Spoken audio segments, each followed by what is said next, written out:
அனைவருக்கும்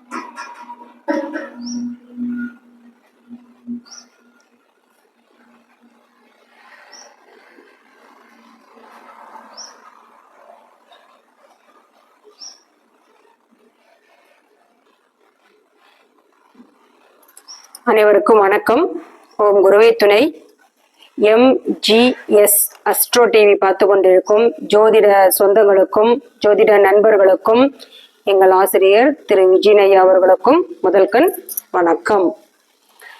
நேற்று நம்ம ஆன்லைனில் ஒரு ஜாதகம் பார்த்தோம். அந்த ஜாதகத்தில் திருமண பிரிவுக்கு ரொம்ப விதிமுறை, ரொம்ப சுகநாடி விதிமுறையில் ரொம்ப துல்லியமாக பொருந்திருக்கு. அந்த வீடியோவை, அந்த ஜாதகத்தை இன்னைக்கு நம்ம பதிவு போட்டிருக்கோம். ஜாதகம் போர்டில் போட்டிருக்கு பாருங்க. இன்னொரு முறை நான் அந்த ஜாதகத்தை சொல்றேன் பாருங்க. 19/8/1984 11:09 AM. லக்னம் துலாம் லக்னம். லக்னத்துல சனி பகவான், லக்னத்துக்கு 2ல செவ்வாய் கேது, லக்னத்துக்கு 3ல குரு பகவான், லக்னத்துக்கு 7ல சந்திரன், 8ல ராகு பகவான், லக்னத்துக்கு 10ல சூரியன், லக்னத்துக்கு 10ல புதன் பகவான், 11ல சுக்கிரன் சூரியன். இது ராசியில் உள்ள கிரக அமைப்பு. நவாம்சத்துல கும்ப லக்னம், லக்னத்திலே புதன் பகவான் இருக்காரு, மீனத்துல ராகு பகவான், மேஷத்துல சூரிய பகவான், கடகத்துல குரு பகவான், கன்னியில சுக்கிரனும் கேது பகவானும், துலாம்ல செவ்வாய் பகவான், தனுசுல சந்திரன், மகரத்துல சனி பகவான். நவாம்சத்துல உள்ள கிரக அமைப்பு. ஜனகாலத்துல சூரிய திசையில பிறந்திருக்காரு. 5 வருஷம் 9 மாசம் நாள் இல்ல. இப்ப வயது அவருக்கு 41 வயது நடப்பு. குரு திசையில குரு சுய புத்தி இப்ப அவருக்கு நடக்குது. நம்ம கிட்ட ஜாதகம் பாக்குறப்ப குரு திசையில குரு சுய புத்தி நடக்குது. ஜாதகருடைய தந்தை 2 பேருமே ஆன்லைன்ல நம்ம கிட்ட கேட்டாங்க. நம்ம என்ன சொன்னோம் அப்படின்னா, நம்ம திசா புத்தி வயது எல்லாமே கணிதம் செஞ்சுட்டு, இந்த ஜாதகருடைய அப்பா கேட்டாரு, இவருக்கு திருமண வாழ்க்கை எப்படிமா இருக்கு அப்படின்னாரு. இந்த ஜாதகருக்கு திருமணம் நடந்து ஒரு பிரச்சனையை கொடுத்துருக்கோங்க ஐயா, திருமணத்துல ஒரு பாதிப்பு, திருமண முறிவே கொடுத்துருக்கோம் அப்படின்னு நம்ம உறுதியா சொன்னோம். அவரு சொன்னாரு, ஆமாமா திருமணம் எல்லாமே நல்லபடியா தான் நடந்துச்சு, ஆனா இப்ப பிரச்சனையாகி டைவர்ஸ் பண்ணி முடிச்சிட்டோம், டைவர்ஸ் ப்ராப்பரா வாங்கிட்டோம். சரி, மறு திருமணம் உண்டா? மறு திருமணம் இவருக்கு சரி இப்படியே நம்ம விட்டுற முடியுமா? மேற்கொண்டு வேற பொண்ணு பார்த்து கல்யாணம் செய்யலான் இருக்கிறோம், அந்த வாழ்க்கை அமைப்பு எப்படி இருக்கும் பாருங்க அப்படிங்கிறதுனாலதான் ஜாதகம் உங்ககிட்ட அமிச்சேன் அப்படிங்கிற மாதிரி ஜாதகருடைய அப்பா கேட்டாரு. ஜாதகரும் கேட்டாரு. இந்த ஜாதகருக்கு முதல் திருமணம் நிலைக்காது. திருமணம் ஆனாலும் ஒரு பிரிவை கொடுத்துருச்சு. மறு திருமணம் பண்ணலாமா அப்படிங்கறத ஜாதகருடைய கேள்வியும் ஜாதகருடைய தந்தையுடைய கேள்வியும். சரி, அதுக்கு நம்ம சுகநாடி விதிமுறையில என்ன சொன்னோம் அப்படிங்கிறத நம்ம ஜோதிட நண்பர்களுக்கு விதிமுறை வேணும் இல்லையா? சுகநாடி விதிமுறையில திருமணம் நல்லபடியா இருந்து நல்ல கணவன் மனைவியா சிறப்பா வாழ்றதுக்கும் நிறைய விதிமுறைகள், அதே மாதிரி 2ஆம் பாதிப்பை கொடுத்துச்சுன்னா திருமண முடிவையும் நம்மளுக்கு அந்த விதிமுறை நம்மளுக்கு துல்லியமா காட்டும். நம்ம இந்த லக்னத்துக்கு துலாம் லக்னத்துக்கு 2க்கும் 7க்கும் உடையவர் செவ்வாய் பகவான். 2 ஆதிபத்தியம் பெறுவாரு. 2ஆம் குடும்பஸ்தானத்துக்கும் அவர் தான் ஆதிபத்தியம், 7ஆம் பாவம் திருமணத்துக்கும் அவர் தான் ஆதிபத்தியம். துலாம் லக்னத்துக்கு 2 ஆதிபத்தியம் பெறுவார். அந்த செவ்வாய் பகவான் 2லயே இருக்காரு. 2லயே செவ்வாய் பகவான் இருக்காரு. செவ்வாய் என்றது சனி பகவான் கால்ல. செவ்வாய் சனி பகவான் கால். லக்னத்துக்கு 7ஆம் பாவத்துல சந்திரன் இருக்காரு. சந்திரன் சூரியன் கால். இங்க செவ்வாய் சனியாகவே மாறுவாரு. 7ஆம் பாவத்துல இருக்கிற சந்திரன் சூரியனாக மாறுவார். சுகநாடி விதிமுறை என்ன அப்படின்னா, ஒரு கிரகம் எந்த நட்சத்திரத்துல இருக்குதோ நட்சத்திர அதிபதியாவே அது மாறும். அப்ப 2ஆம் பாவத்துல இருக்கிற செவ்வாய் பாத்தீங்களா சனி பகவானா மாறிக்குவாரு. 7ஆம் பாவத்துல இருக்கிற சந்திரன் சூரியன் கால இருக்காரு. சூரியன் கிருத்திகை 1ஆம் பாதத்துல இருக்கிறாரு. அங்க சூரியனா மாறிக்குவாரு. அப்ப 2ஆம் பாவத்துல இருக்கிற சனி பகவானுக்கு 6-8ல சூரியன் இருக்காரு. செவ்வாயும் சூரியன் கடும் பகையான கிரகம். 2ஆம் பாவத்துக்கு 6-8ல பகையான கிரகங்கள் இருந்துச்சுன்னா 2ஆம் பாவத்தை ஒரு பாதிப்பை கொடுத்துரும். 7ஆம் பாவம் நல்லா இருந்துச்சுன்னா திருமணம் நல்லபடியா நடக்கும். ஆனா ஆண் பெண் சேர்ந்து குடும்பம் நடத்தி குடும்பத்தை அபிவிருத்தி செய்யற பாவம் வந்து 2ஆம் பாவம் தான். 2ஆம் பாவம் நல்லபடியா இருந்தாதான் திருமணமே செஞ்சாலும் கணவன் மனைவி குழந்தை குட்டைன்ட்டு சேர்ந்து வாழ்வாங்க இல்லையா. அப்ப 2ஆம் பாவத்தில் உள்ள கிரகமும் 7ஆம் பாவத்தில் உள்ள கிரகமும் கடும் பகையான காலில் இருக்கிறதுனால முதல் திருமணத்தை டைவர்ஸ் ஒரு பாதிப்பை கொடுத்துருச்சு நம்ம எடுத்துக்கலாம். அதே மாதிரி வந்து இந்த சரி அவரு தந்தை கேட்டார்ல மறு திருமணம் உண்டா அப்படின்னு சொல்லி கேட்டாரு. மறு திருமணம் செஞ்சுக்காங்க ஐயா. அவர் ஒரு குறிப்பிட்ட மதத்தை சொன்னாரு. உங்க மதம் தாண்டி வேறு மதத்துல இனத்துல இருந்துச்சுன்னா நீங்க திருமணம் செய்யுங்க. உங்க மத இனத்துல திருமணம் செஞ்சீங்களா இது மாதிரி பாதிப்பை தான் கொடுக்கும். வேறு மதம் இனத்துல இவருக்கு பார்த்து 2ஆம் தாரம் இவரை போல ஒரு 2ஆம் தாரமா இருக்கிற ஒரு பெண்ணும் ஒரு விதவை பெண்ணை கைம்பெண்ணை பார்த்து திருமணம் செஞ்சுக்காங்க, இவருக்கு வாழ்க்கை சிறப்பை கொடுக்கும் அப்படின்ட்டு நம்ம சொல்லியாச்சு. அது மாதிரிதான் இங்க பண்ணுவாங்க. எப்பவுமே ஆண் பெண் யாருடைய ஜாதகமா இருந்தாலுமே 2ஆம் பாவத்துக்கு 6 8ல எந்த கிரகமும் இருக்கக்கூடாது. 2ஆம் பாவத்துக்கு 6 8ல பகையான கிரகம் இருக்கக்கூடாது. இருந்துச்சுன்னா ஒரு பாதிப்பை கொடுக்கும். 2ஆம் அதிபதி எங்கனாலும் இருக்கலாம். 2ஆம் அதிபதி 6 8 12ல கூட இருக்கலாம், ஒன்றும் தவறு இல்லை.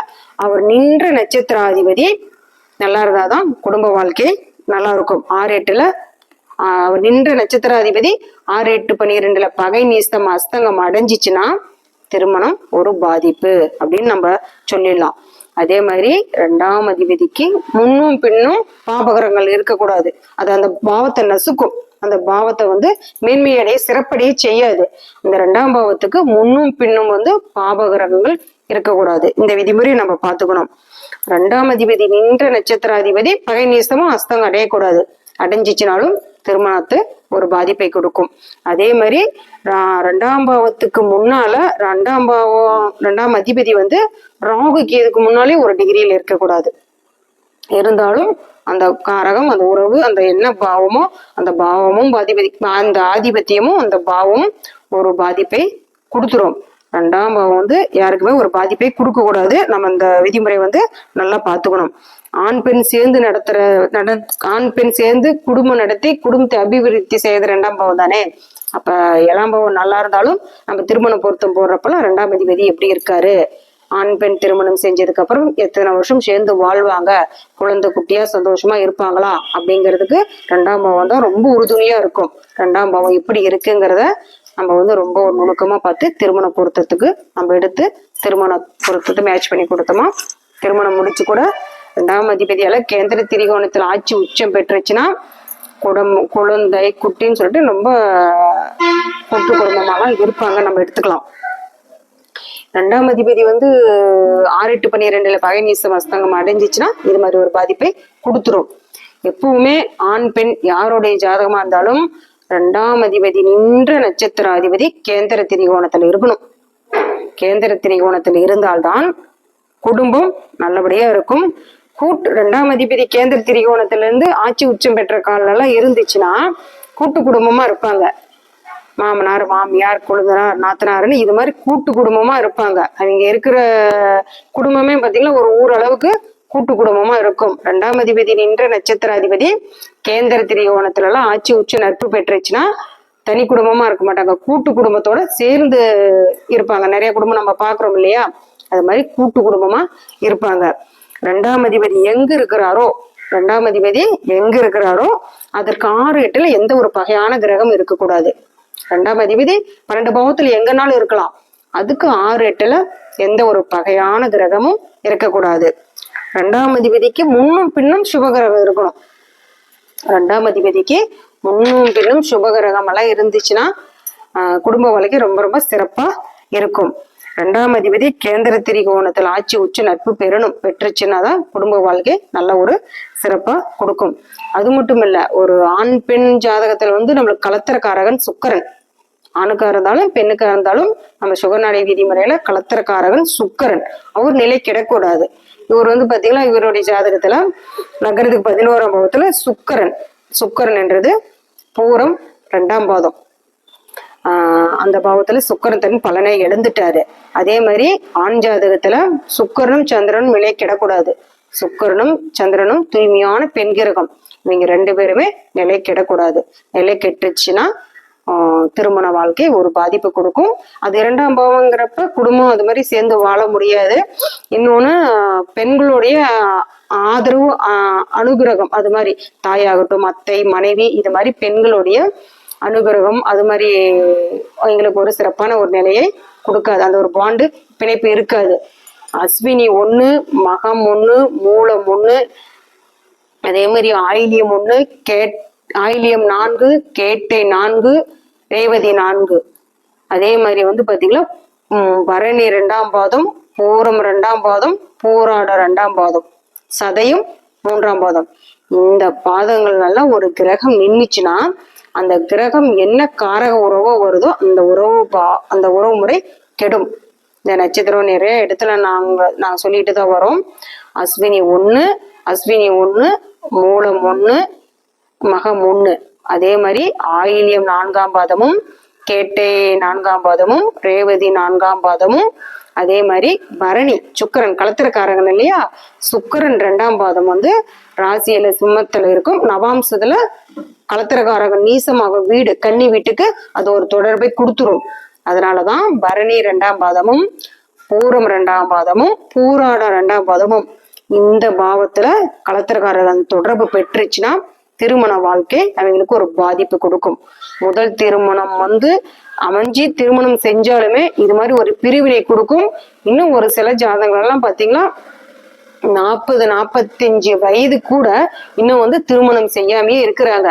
களத்திரக்காரகன் நீசமாக வீட்டுக்கு அந்த 7ஆம் பாவம் தொடர்பு பெறவே கூடாது. எந்த லக்னத்துக்குமே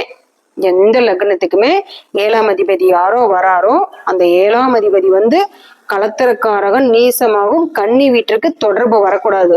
தொடர்பு வந்துச்சுனாவே திருமணம் ஒரு பாதிப்பை கொடுக்கும். 7ஆம் அதிபதி நல்லா இருந்தாரு திருமணத்தை செஞ்சு வைப்பாரு. அந்த 2ஆம் பாவம் எப்படி இருக்குன்னு நம்ம பார்க்கணும். இவர் ஜாதகத்துல அந்த சுக்கிரன் 2ஆம் பாதத்துல நிலை கெட்டுடுச்சு. அப்போ திருமண வாழ்க்கை ஒரு பாதிப்பை கொடுக்கும். அதே மாதிரி சதயம் 3ஆம் பாதம் அது வரட்டு ராசி. அந்த பாதத்துல சுக்கிரன் இருந்துச்சுனாலுமே ஒரு பாதிப்பை கொடுக்கும். இது மாதிரி ஒவ்வொரு பாவத்துக்குமே பாத்தீங்கன்னா அந்த அதிபதி அந்த பாவங்கள் எல்லாம் நல்ல நிலையில் இருந்தால் மட்டும்தான் குடும்ப வாழ்க்கை சுபிட்சம் ஒரு நல்ல ஒரு குடும்பமா அமையும். இல்லைன்னா திருமணத்துல ஒரு பாதிப்பு, டைவர்ஸ், பிரிவு, ஒருத்தருக்கு ஒருத்தர் பேசாம சண்டையிட்டுக்கிட்டு ஒரு 2ஆம் பாவத்துக்கும் 7ஆம் பாவத்துக்கும் 6-8ல பகையான கிரகம் இருக்கக்கூடாது. நட்பு கிரகமா இருந்துச்சுன்னா கணவன் மனைவி ரொம்ப அன்பா அனுசரணையா ரொம்ப ஒருத்தர் விட்டு கொடுத்து புரிதலோட குடும்பம் நடத்துவாங்க. நம்ம அப்படி இருக்கிற தம்பதிகளையும் பாக்குறோம் இல்லையா. 2ஆம் பாவத்துக்கு 6-8ல நட்பு கிரகங்கள் இருக்கணும். நின்ற நட்சத்திராதிபதியெல்லாம் கேந்திர திரிகோணத்துல இருந்துச்சுன்னா குடும்பம் ரொம்ப நல்ல நிலையில குடும்பத்தை ரன் பண்றாங்க. ஆண் குழந்தை பெண் குழந்தைன்னு ரொம்ப அன்பா ஆசையா பெற்றுப்பாங்க. குழந்தைங்களை நல்லபடியா வளர்த்துவாங்க. அது குடும்பம் பாக்குறதுக்கு ரொம்ப நல்ல ஒரு லட்சணமா நல்லா இருக்கும். நல்ல ஒரு ஒழுக்க பழக்கத்துடன் குடும்பம் நடத்துவாங்க. இது மாதிரி வகையான கிரகங்கள் தொடர்பு வந்துச்சுன்னா திருமணம் ஒரு பாதிப்பை கொடுக்கும். MGS அஸ்ட்ரோ டிவி பார்த்து கொண்டு இருக்கும் நேயர்கள் அனைவருக்குமே MGS சப்ஸ்கிரைப் பண்ணுங்க, கமெண்ட் பண்ணுங்க, தெரிஞ்ச நண்பர்களுக்கு இந்த வீடியோவை ஷேர் பண்ணுங்க. உங்களுடைய தொடர்ந்து உங்களுடைய ஆதரவு வேண்டும் என்று கேட்டுக்கொண்டு விடைபெறுகிறேன். நன்றி, வணக்கம்.